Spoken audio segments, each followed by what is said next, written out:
Ebola, first discovered in 1976, may be on its way to eradication. This frightening disease has spread at an alarming rate since 2014, and in just 2 years has become the largest Ebola outbreak in history. Fortunately, vaccines to protect against Ebola are under development and have been recently shown to help control the spread of Ebola outbreaks in Guinea and the Democratic Republic of the Congo. However, as these vaccines remain under development, the best defense against Ebola is prevention. Now, to our experts in the field, to explain how the disease reproduces and how it can stay safe. So I'm going to talk about the chain of infection for Ebola. So the causative agent, Ebola is caused by the filoviridae virus, and the reservoirs, so fruit bats in Africa are believed to be the primary reservoir, but it has been spread to monkeys, and then that was how it got spread to humans. Portals of exit, so Ebola leaves its reservoir by contact with bodily fluids of an infected animal, often by bush meat hunters. The vast majority of human cases is being caused by human-to-human transmission.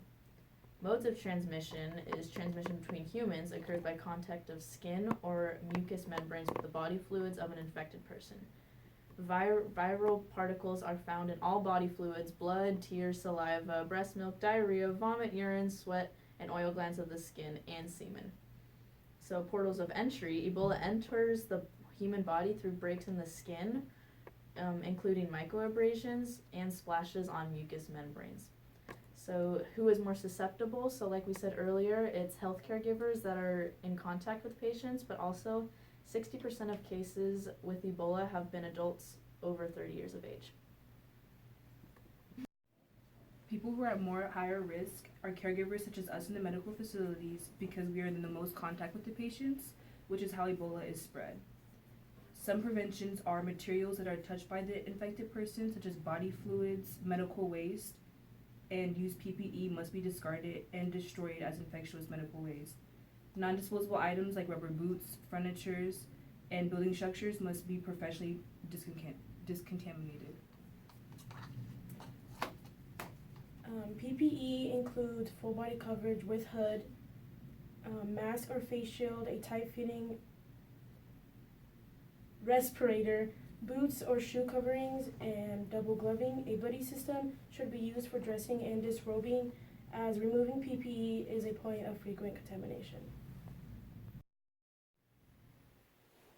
Oh, since we have a patient with Ebola here, we are going to be using all of our PPE, which includes gloves, masks, goggles, and full body coverage.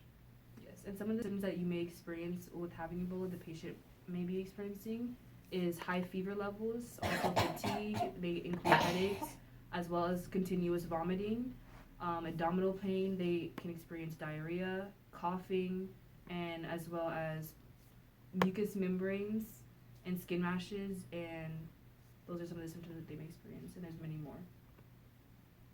All right. Haha, that wasn't that fun. Today we learned about Ebola, the ways it spread, what you might experience with Ebola, and how to prevent contamination. Some fun facts about Ebola is that although the worst outbreak occurred in 2014, and as I'm about to break the fourth wall to 2016, there is an outbreak that happened in 2018 in the Democratic Republic of the Congo, which is considered to be the second deadliest. Ebola is not a risk to the general population of the United States, and vaccines are in the works and are already being used. Haha. Now, unless you get Ebola, see you next time.